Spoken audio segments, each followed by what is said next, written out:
Cinema শুরু হয় 1995 সালে ভুটানের এক পাহাড়ি এলাকায় জঙ্গলের মধ্যে, যেখানে 4 জন বন্ধু মিলে ট্রেক করছিল।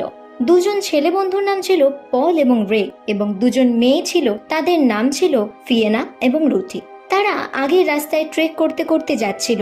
এমনই হঠাৎ একটা গাড়ি তাদের সামনে দিয়ে ক্রস করে, যে গাড়িতে অনেক লামা ছিলেন। তাদেরকে গাড়িতে ওভাবে ঘুরতে দেখে 4 বন্ধুই ভীষণ অবাক হয়ে যায় এবং তারা পরে ট্রেকিং কন্টিনিউ করে। কিছু দূর এগিয়ে তারা একটা রহস্যময় ব্রিজ দেখতে পায়, যে ব্রিজটার নিচে ছিল বিশাল বড় খাদ। প্রথম দিকে ফিয়ানা এবং রুথি ভয় পেলেও পরে মনে বিশ্বাস এবং জোর নিয়ে ব্রিজটা ক্রস করে যায়। তারপর সামনের পাহাড়ে এগিয়ে আগের রাস্তায় যাওয়ার তারা প্ল্যান করতে থাকে। এমন সময় পল একটা হুইসেল শুনতে পায়, কিন্তু বাকি কেউ সেটা শুনতে পায় না। সেই আওয়াজটা পলকে যেন নিজের দিকে টানতে থাকে এবং সে পাহাড়ের একদম কিনারায় চলে যায়। পলের বন্ধুরা চিৎকার করতে থাকে, কিন্তু হঠাৎ করে সেই পাহাড়ের কিনারা থেকে খাদের মধ্যে ঝাঁপ দিয়ে দেয় পল। প্রচন্ড ভয় পেয়ে তার 4 বন্ধু সেখানে দৌড়ে আসে যে সে সত্যি সত্যি খাদে পড়ে গেল না তো। কিন্তু সেখানে এসে দেখে সেখানে একটা ছোট গর্ত মতো আছে, যে গর্তটার ভেতরে কিছুই দেখা যাচ্ছে না, পুরোপুরি অন্ধকার। তারা সবাই চিৎকার করতে থাকে, কিন্তু পলের সাড়া পাওয়া যায় না। রেগ একা একাই সেই গুহার মধ্যে যায় এবং নিচে পল বলে চিৎকার করতে থাকে। আসলে সেটা একটা গুহা ছিল। সেই গুহায় নেমে রেগ দেখতে পায় যে পল চুপচাপ বসে আছে, যেন কিছুতে একটা ভয় পেয়ে সে পুরোপুরি ফ্রিজ হয়ে গেছে। গ্র্যাগ রেগে যায় এবং বলে, আমরা এতক্ষণ ধরে তোমাকে ডাকছি আর তুমি এখানে বসে আছো। কিন্তু পল কোনো উত্তর দেয় না। তারপর পলের সামনে এসে সে ভাবে যে সে কেন এরকম দেখছে। টর্চটা নিয়ে যেতেই গ্রেগ দেখতে পায় একটা স্কেলটন, আর এটা কোনোভাবেই মানুষের কঙ্কাল হতে পারে না, কারণ এর অনেকগুলো হাড় রয়েছে আর সেটার হাতের আঙুলগুলো কেমন আজব রকমের। পল তাহলে এতক্ষণ ধরে এটাকেই দেখছিল। এই ভেবে গ্রেগ পিছনে আসতে থাকে। পল বলে, তুমি যদি আমাকে টাচ করো তাহলে তুমি মরে যাবে। 1 সেকেন্ডের জন্য গ্রেগ ভয় পেয়ে যায়। তারপর বলে, মজা করো না, কারণ ওপরে কিন্তু 2 জন মেয়ে একা দাঁড়িয়ে রয়েছে। এরপর গ্রেগ পলকে তুলে নেয় এবং পল অজ্ঞান হয়ে যায়। ওই অজ্ঞান অবস্থাতেই তুলে নিয়ে বাইরে বেরিয়ে এসে ব্রিজের মধ্য দিয়ে আবার হাঁটতে থাকে। সেখানে বরফও পড়ছিল। কিছুটা যাওয়ার পর দূরে একটা ঘর দেখতে পায় তারা, কিন্তু তারা সেখানে গিয়ে দেখে সেখানে কেউ নেই। এরপর পলের গার্লফ্রেন্ড রুথি কাঁদতে থাকে এবং পলকে জাগানোর চেষ্টা করে। তারপর গ্রেগ তাকে বলে তার শার্টটা খুলে দেওয়ার জন্য, কারণ হতেই পারে যে কোনো জন্তু বা পশু তাকে হয়তো আক্রমণ করেছে এবং মাথায় কোথাও চোট লেগেছে কিনা সেটাও চেক করার জন্য বলে। এরপর রুথি তার হাতে একটা হুইসেলের মতো হাড় দেখতে পায়। রুথি বলে, প্লিজ পাশের কোনো হাসপাতাল থেকে কোনো ডাক্তারকে ডেকে আনো। কিন্তু গ্রেগ বলে, প্লিজ বোঝার চেষ্টা করো, বাইরে অনেক বরফ পড়ছে এবং ঝড়ও আসতে পারে, আর আমরা যতটা উঁচুতে রয়েছি সেখান থেকে হাসপাতাল পৌঁছানো মুখের কথা নয়। একটা রাত অপেক্ষা করো, সকাল হওয়ার সাথে সাথেই আমরা ওকে হসপিটালে নিয়ে যাব। এরপর গ্রেগ তার গার্লফ্রেন্ড ফিয়ানাকে বলে, তার মাথায় চোট লেগেছে বলে আমি মনে করি না, তার মাথায় হয়তো কিছু একটা ঢুকে রয়েছে। কোনো পয়জেস গ্যাস তো সে শুকে নেয়নি। কিন্তু না, সেটা তো হতে পারে না, কারণ আমিও তো ওখানেই ছিলাম, এরকম কিছু তো আমিও বুঝতে পারিনি। এটা অন্য কিছুই মনে হচ্ছে। এভাবেই রাত কাটায় তারা। সকাল হতেই রুথি এবং পলকে ঘরের ভেতর রেখে গ্রেগ এবং ফিয়ানা ডক্টরকে ডাকার জন্য বেরিয়ে পড়ে। আর কিছু ঘন্টা পর রুথি বাইরে থেকে কিছু একটা আওয়াজ শুনতে পায়। এই শুনে রুথি বেরিয়ে আসে, হয়তো কারুর সাহায্যের প্রয়োজন, এবং সেই লোকটা বলতে থাকে, আমি খুব মুশকিলের মধ্যে আছি, আমাকে সাহায্য করুন। কিন্তু লোকটা খুব আজব রকমের দেখতে ছিল, সে কিছুটা ভয়ানকও ছিল। এইভাবে রুথির দিকে সেই লোকটা এলে রুথি ভয় পেয়ে গিয়ে দরজা বন্ধ করে দেয়। তবে সেই লোকটা ভেতরে ঢোকার চেষ্টা করে। রুথি চিৎকার করে যে, ভেতরে এসো না, বাইরে চলে যাও। তারপর বাইরে থেকে আওয়াজ আসে, রুথি, আমরা 2 জন এসেছি, তুমি কাকে দেখে ভয় পাচ্ছ? ভেতরে এসে গ্র্যাগ এবং ফিয়ানা বলে যে, তুমি কিসের জন্য ভয় পাচ্ছিলে, বাইরে তো কিছু নেই। কিন্তু তখন রুথি বলে, না, আমি বাইরে ভয়ানক একজনকে দেখেছি। এই নিয়ে তর্ক চলে। তবে সেই রাতেও তাদের ওখানেই থাকতে হয়েছিল। তারা সকলে শুয়ে পড়ে, কিন্তু মাঝরাতে পল হঠাৎই উঠে যায় এবং রুথির কানে কানে কিছু একটা বলে। রুথি চমকে গিয়ে উঠে যায়, কিন্তু সেখানে পল থাকে না। বাকি 2 জনকে জাগিয়ে রুথি তাদের বলে। যখন বাইরে আসে তখন তারা দেখতে পায় পলের পায়ের ছাপ। সেই পায়ের চিহ্নটাকে ফলো করে তারা সামনের দিকে এগোতে থাকে এবং সেখানে পৌঁছায় সেই ভয়ঙ্কর রহস্যময় ব্রিজটার কাছে। যেখানে পল বসে হুইসেল বাজাচ্ছে। গ্রেগ তারপর চিৎকার করে বলে, তুমি কি করছো? আমরা দুদিন ধরে পাগলের মতো ঘুরছি আর তুমি এরকম অদ্ভুত রকমের বিহেভিয়ার করছো। আমরা তোমার উপর বিরক্ত হয়ে গেছি, প্লিজ এখান থেকে ওঠো। কিন্তু পল খুবই উইয়ার্ড বিহেভিয়ার করে এবং মন্ত্রের মতো কিছু একটা জব করতে থাকে এবং তার চোখ থেকে জলও বের হয়। তারপর পল গ্রেগের দিকে মাথা উঁচু করে তাকায় আর পিছনে রুথি তাকে চাকু দিয়ে মেরে খাদের মধ্যে ফেলে দেয়। ফিওনা তাকে বাঁচাতে এলে রুথি ওকেও গলা কেটে খাদের মধ্যে ফেলে দেয়। আর পলের চোখের ইশারাতেই এই সব কিছু হচ্ছে। সবশেষে রুথিও খাদের মধ্যে পড়ে গিয়ে মারা যায়। তারপর পল সেই সিটি বাজাতে থাকে। এখানেই মুভির টাইটেল দ্য এমটি ম্যান নামে মুভিটি শুরু হয়। এখন সাল হলো 2018। মুভির হিরো জেমসকে দেখানো হয়। জেমস একাই থাকে, কারণ 1 বছর আগে তার স্ত্রী এবং ছেলে দুজনেই মারা গেছে। তারা দুজনেই মারা গিয়েছিল অ্যাক্সিডেন্টের কারণে। এই ঘটনার পর থেকে জেমস খুব ডিপ্রেশনে চলে যায় এবং তার চাকরি ছেড়ে দেয়। সে ছিলেন একজন এক্স পুলিশ অফিসার। একদিন তার লনে আমান্ডা নামে একটা মেয়েকে দেখানো হয়, যে কিনা জেমসের প্রতিবেশী। জেমস এবং আমান্ডা একে অপরের দুঃখ শেয়ার করতে করতে নিজেদের মধ্যে কথা বলতে থাকে। আসলে জেমসের ফ্যামিলির মৃত্যুর কিছুদিন পরেই আমান্ডার বাবাও মারা গিয়েছিলেন আর তারা দুজন প্রায় একই প্রকারের ডিপ্রেশনের মধ্য দিয়ে যাচ্ছিল।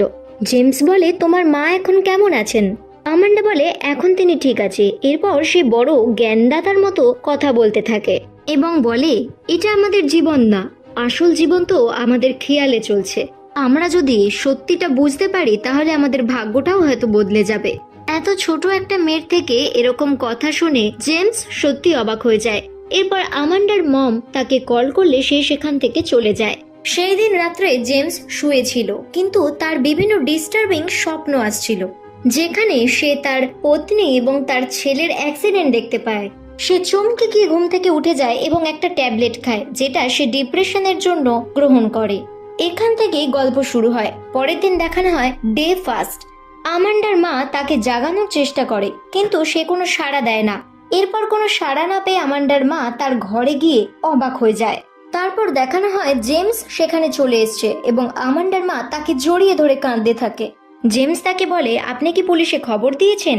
এরপর জেমস আমান্ডার ঘরে যায় এবং আমান্ডার ঘরের বাথরুমে লেখা ছিল যে এমটি ম্যানে আমাকে দিয়ে এইসব করিয়েছে। আমান্ডাও নিখোঁজ ছিল। এরই মধ্যে পুলিশ এসে জিজ্ঞাসাবাদ করতে থাকে এবং সব ডিটেলস জিজ্ঞাসা করে।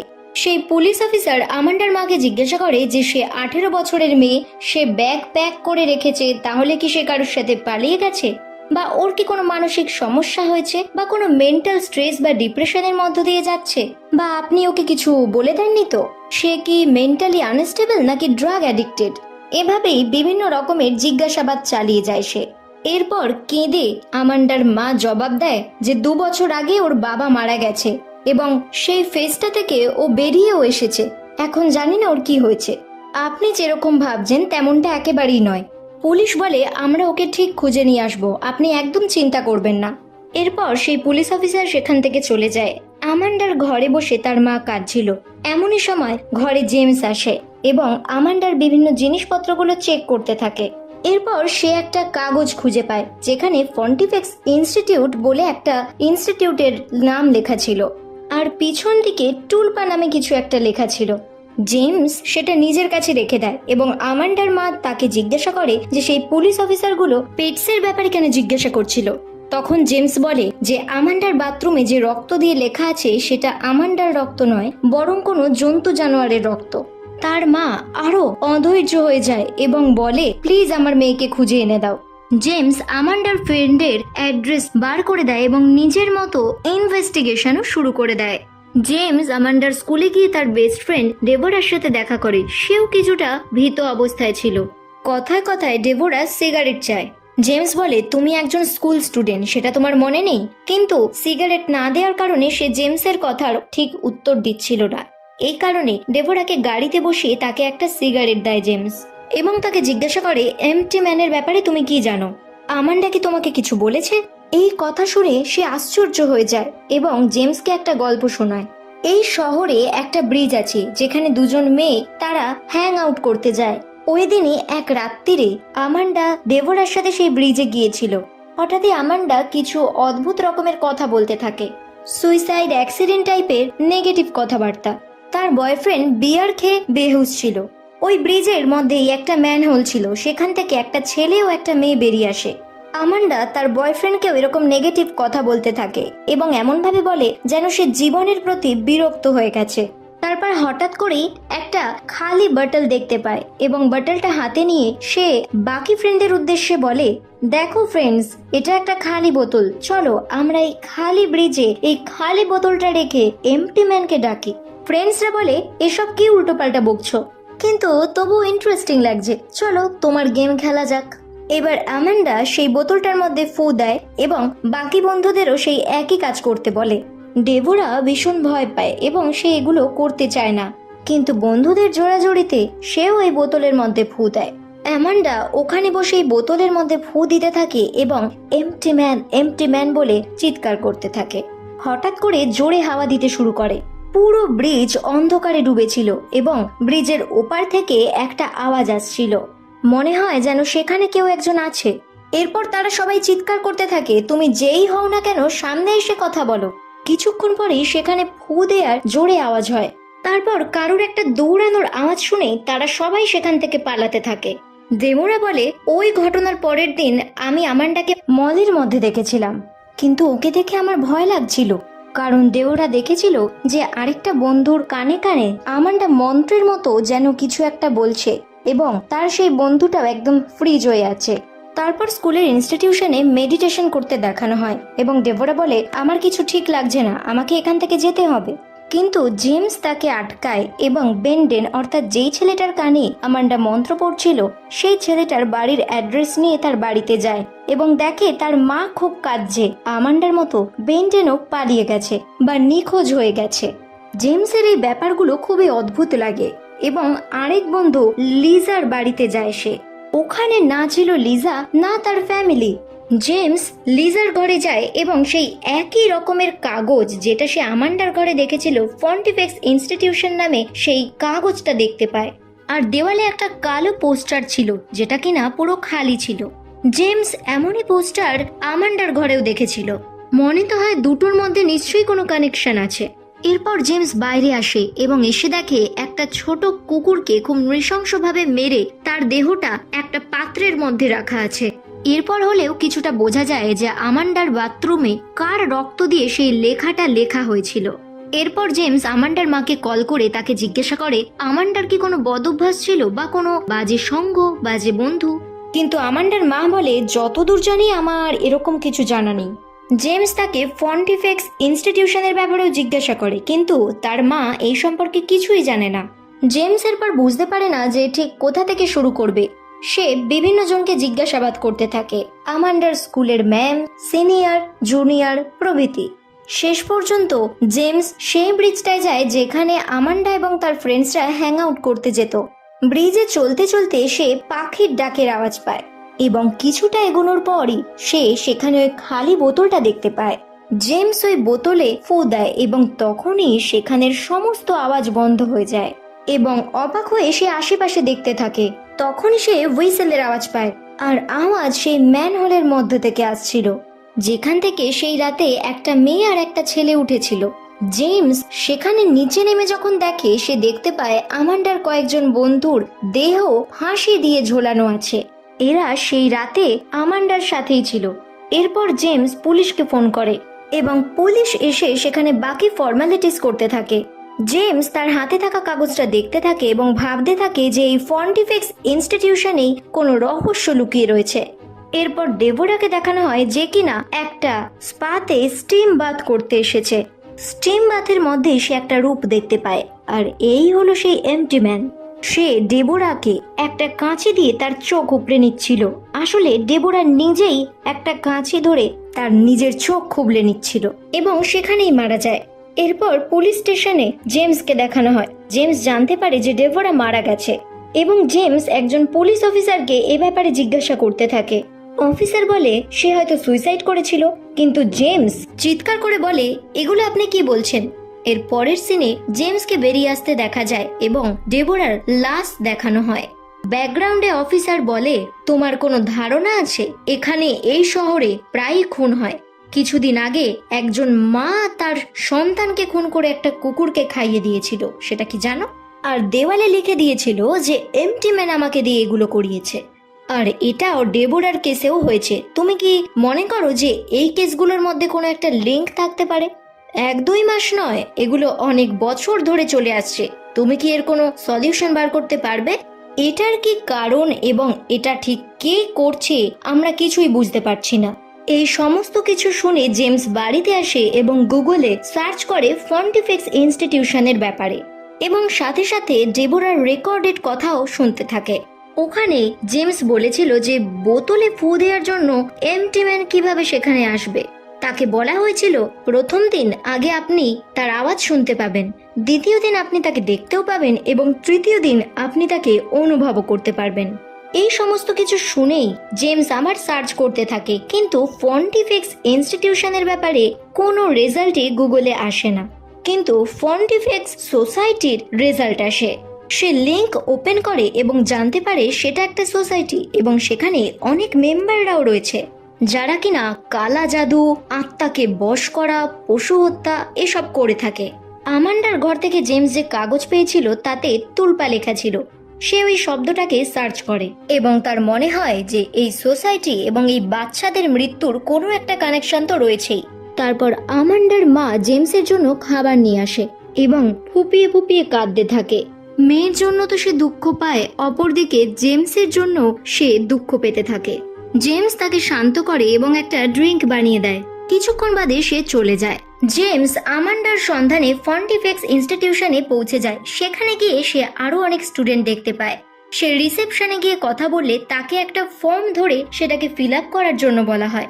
তবে সেই ফর্মের পিছনে অদ্ভুত কিছু কথা লেখা ছিল যে এই দুনিয়ায় কোনো কিছুই মিথ্যা নয়, আমরা যেটা ভাবি সেটাই হয়। আরো এরকম কিছু অযৌক্তিক কথা সেখানে লেখা ছিল। জেমস রিসেপশনিস্টকে বলে যে এখানে চলছেটা কি। রিসেপশনিস্ট উঠে গিয়ে বলে এখন তোমাদের সবাইকে সেমিনার হলে যেতে হবে।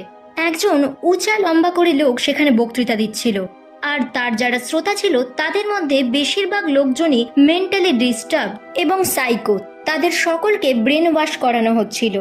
সেই লোকটা বলে আমরা দুনিয়ায় অনেক কিছু হারিয়েছি, কিন্তু সেসব কিছু মিথ্যে, কেবলমাত্র একটা ইলিউশন। এই ইলিউশন থেকে বের হতে হবে। তখন জেমসের মনে পড়ে এই একই কথা আমান্ডাও বলেছিল এবং সেই লোকটা বলে আসলে এই সব কিছু আমি বলছি না, আমার ভেতর থেকে একজন শক্তি আমাকে বলাচ্ছে এবং তার নাম হলো দ্য এমটি ম্যান। বক্তৃতা শেষ হতে না হতেই জেমস সেই লোকটাকে গিয়ে চেপে ধরে এবং বলে যে এই এমটি ম্যান কি। তার উত্তরে লোকটা জবাব দেয় এটা একটা ধ্যানের অবস্থা। জেমস তখন তাকে পাল্টা জিজ্ঞাসা করে আপনারা কেন তাহলে ধ্যান করেন?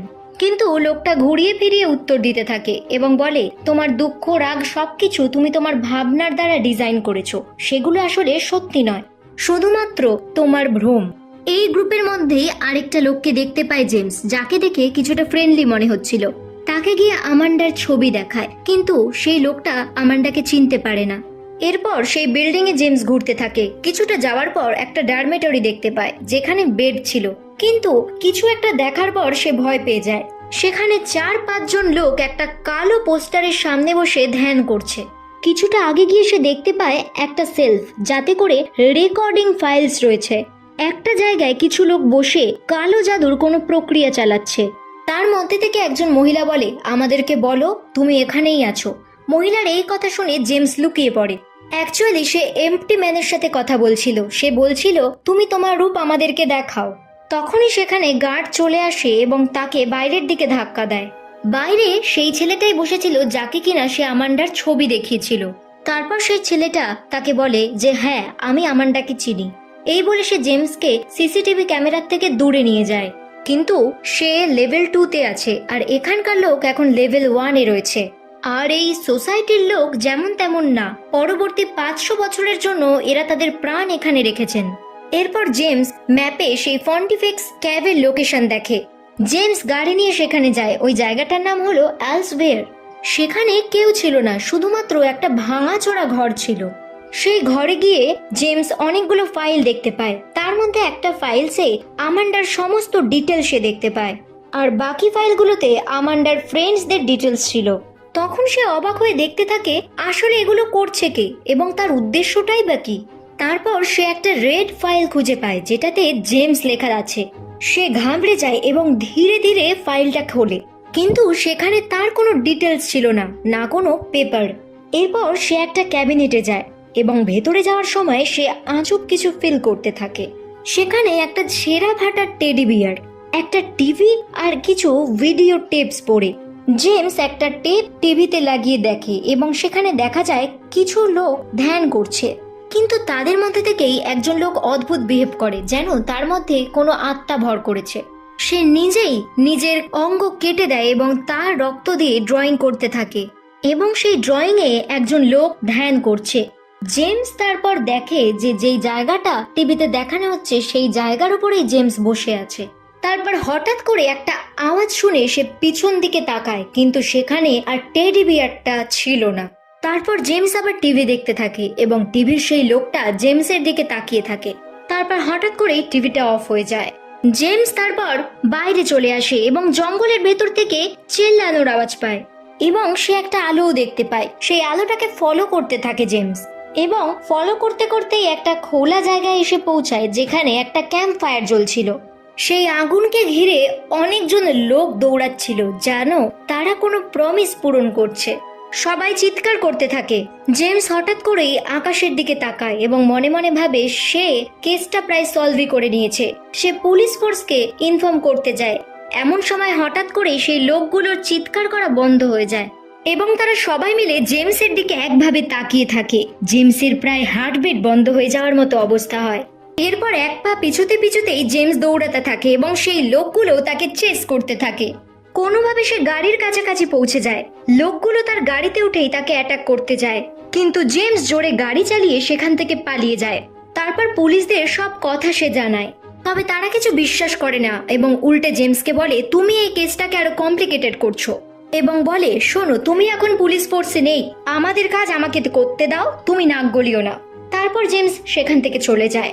এরপর সে বুঝে যায় পুলিশের কোনো হেল্প পাবে না, তাই সে আমান্ডার মার বাড়িতে যায় এবং তাকে গিয়ে বলে আপনার এখানে থাকা সেফ হবে না, আমান্ডা বেঁচে আছে কিন্তু সে নরবলি দেওয়ার গ্রুপে আছে। এরপর জেমস তাকে একটা হোটেলে দিয়ে আসে এবং বলে কোনো অসুবিধা হলেই আমাকে জানাবেন, আমি সঙ্গে সঙ্গে চলে আসব। এরপর জেমস একটা ভিজুয়াল দেখতে পায় যেখানে সে একটা ব্ল্যাক কোট পরে এবং তার সাথে একটা ব্ল্যাক ড্রেস পরে একজন মহিলা, যে কিনা তার ওয়াইফ নয়। পরের দৃশ্যে তার ওয়াইফ মারা যায়। সে চমকে উঠে যায় এবং দেখে সেটা স্বপ্ন ছিল। এরপর হঠাৎ করেই এমটি ম্যানের রূপ এসে তাকে আক্রমণ করতে যায়। সে ব্যাট দিয়ে তাকে পাল্টা আক্রমণ করতে যায়, সাথে সাথে সে ভ্যানিশ হয়ে যায়। কিন্তু বাইরে বেরিয়ে সে চমকে যায়, সেই ফার্ম হাউসের টেডি বিয়ারটা এখানে। সে বুঝতে পারে তাদের পরের টার্গেট জেমস নিজে। সে কোনো মতে ওষুধ খেয়ে সেই রাতটা ঘুমিয়ে পড়ে। এরপর ডে 3 দেখানো হয়। এরপর সেই ছেলেটা যে কিনা আমান্ডার ব্যাপারে বলেছিল তাকে ফলো করতে থাকে জেমস। তার ব্যাপারে কিছু সন্দেহ হয় জেমসের। সে তার বয়সী কিছু লোকজনকে নিয়ে একটা হসপিটালের দিকে যাচ্ছিল। এরপর জেমস দেখে তারা সবাই মিলে একটা হাসপাতালের রুমে গেছে যেখানে একটা লোকের সামনে তারা সবাই প্রে করছে। সেই ছেলেটা হাসপাতাল থেকে বেরোতে না বেরোতেই জেমস তাকে ধরে এবং ভয় দেখিয়ে মারধর করে তাকে জিজ্ঞাসা করে তোমরা কি করতে চাইছো, কেন করছো, তোমরা কারা, এই এমটি ম্যানকে আর সেই পেশেন্টটাই বা কে। ছেলেটা এরপর সত্যি কথা বলতে থাকে। সেই পেশেন্ট একটা ফ্রিকোয়েন্সির মতো কাজ করে বা একটা অ্যান্টেনার মতো কাজ করে। অ্যান্টেনা যেমন ফ্রিকোয়েন্সি এলে একটার সাথে একটা বুঝতে পারে, তেমনি সেই পেশেন্টটাও সেভাবে কাজ করে। ওই লোকটা ট্রান্সমিট করে এবং আমরা রিসিভ করি। এই কথা শুনে জেমস রেগে যায় এবং ছেলেটাকে মারতে যায়। তখন ছেলেটা বলে আমাদের জীবনের ভাবনা, আমাদের দুঃখ, রাগ কোনো কিছুই সত্যি না, এই সব কিছু একটা ডকুমেন্টারি যেটা কেউ বানাচ্ছে। সে এই মেসেজ একলাই দুনিয়াকে দিতে পারবে না, তাই জন্যই সে তার ম্যানকে চুজ করেছে। এই এমটি ম্যানের সাহায্যে তার এই মেসেজ সে দুনিয়ার মধ্যে দেয়। এই বলে সে হাসতে থাকে, কিন্তু তার কথা বন্ধ করে জেমস তাকে আমান্ডার ব্যাপারে জিজ্ঞাসা করে। ছেলেটা বলে আমান্ডা সেই ব্রিজে আছে। না না, সে সেকেন্ড ব্রিজে আছে। তার এই ইয়ার্কি জেমসের পছন্দ হয় না। সে তার মুখ ফাটিয়ে দিয়ে সেখান থেকে চলে আসে। তারপর জেমস সরাসরি সেই ইনস্টিটিউশনে যায়, কিন্তু সেখানে কেউ থাকে না। এরপর সে ফাইল ঘাটে যেখানে অনেক ছোট ছোট ডিটেলস থাকে। এরপর জেমস সেই হাসপাতালে সোজা চলে যায় এবং সেই পেশেন্টের খোঁজ করতে থাকে এবং নার্সকে গিয়ে জিজ্ঞাসা করে সেই পেশেন্টের ব্যাপারে। নার্স তাকে বলে সে অনেক বছর হয়ে গেল কোমায় আছে এর আগে সে অন্য হাসপাতালে ছিল, কিন্তু গত 3 বছর ধরে সে এখানে আছে। জেমস তাকে জিজ্ঞাসা করে, আপনি কি সত্যিই কিছু জানেন না? নার্স তখন বলে, তাকে এক একজন এক এক দিন দেখতে আসে, তার মধ্যে কিছু লোক তো খুবই অদ্ভুত। এরপর সে সেই পেশেন্টের চেম্বারে যায়, গিয়ে দেখে আমান্ডা সেখানে বসে তার শেভিং করাচ্ছে। সে রেগে গিয়ে বলে, আমরা তোমাকে খুঁজে যাচ্ছি আর তুমি এখানে বসে আছো, দাঁড়াও তোমার মাকে কল করছি। এরপর সে তার মাকে কল করে, কিন্তু ওপার থেকে মহিলা বলে, কে আমান্ডা? জেমস তখন বলে, আমি জেমস কথা বলছি, কিন্তু সে পুরোপুরি অস্বীকার করে এবং বলে রং নাম্বার, এই বলে ফোনটা কেটে দেয়। এদিকে শেভিং করার পর পেশেন্টের আসল চেহারা প্রকাশ পায়। সে আসলে বহু বছর আগে মারা যাওয়া সেই পল, যেই কিনা এম্পটি ম্যান ছিল। এরপর আমান্ডা বলে, এর পরের এম্পটি ম্যান তুমি। এতদিন ধরে যা কিছু হয়ে এসছে সবই ফন্টিফেক্সের প্ল্যান অনুযায়ী। এরপর জেমস দেখতে পায় স্বপ্নে দেখা সেই জায়গাটা, সেই গুহার মধ্যে একটা বসার জায়গা। সেখানে গিয়ে সে দেখে সেই কঙ্কাল মূর্তিটা আসলে যে কিনা একটা শয়তানের রূপ, যে শয়তান তার সোসাইটিকে আরো বড় করতে চায় এবং দুনিয়াকে তার আয়তায় আনতে চায়। এরপর সেই কালো মূর্তিধারী এম্পটি ম্যান তাকে আক্রমণ করতে আসে। আসলে সে জানোয়ারের রূপ নেয় এবং তার ভেতরে ঢুকে যায়। আমান্ডা জেমসকে বলে যে তোমার সাথে আমার মায়ের অ্যাফেয়ার ছিল।